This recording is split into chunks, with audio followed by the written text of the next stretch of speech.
Honestly, if you got a couple $100 a month, get a therapist. There's something that we coined the owner exit fallacy years ago because we would typically, and especially because you're off the ladder podcast. I mean, one of the goals is, if you want to get off the ladder, number one, you have to make sure it aligns with your life purpose.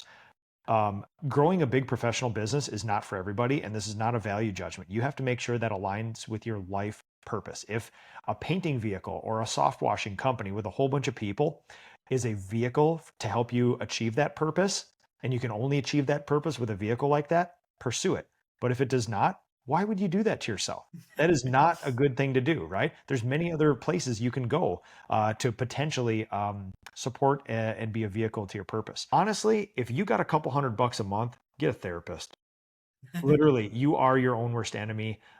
You can momentarily cowboy up to a couple million bucks, but if you don't address the things in yourself, which you said very early in the podcast, that'll all come crashing down. And the most interesting thing that I've seen in this industry, for people who do this long enough, I've seen people with 7, 8, 9, $10 million businesses who eventually figure it all out, get a very smooth, profitable business, and they're only left with themselves. And they have not figured out a purpose in life or a vehicle to achieve that purpose.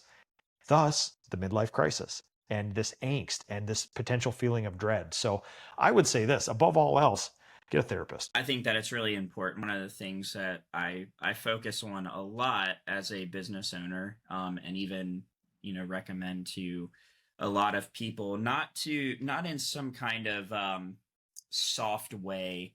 I think that's the other thing. I think therapy gets kind of like a negative connotation. I personally just hold to the opinion. I don't think there's anything um, tougher or stronger than being able to admit you need help. I think it takes a lot of like personal just um, strength to be able to say, hey, look, I can't do this on my own. I'm going to push my ego and pride to the side. Um, and some people might think that strength is found in that ego and that pride. But just for me personally, I found my strength has been found in a willingness to like let go, to have some humility and say, hey, look, I can't do this.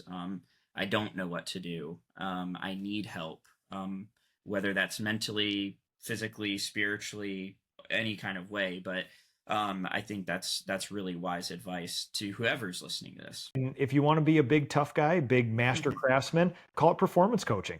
That's what it Yeah. is. It's you can get help with job costing and P&L and marketing. Why can't you get help with you being a more performative human? Like make Yeah. yourself better. Like that to me is the ultimate.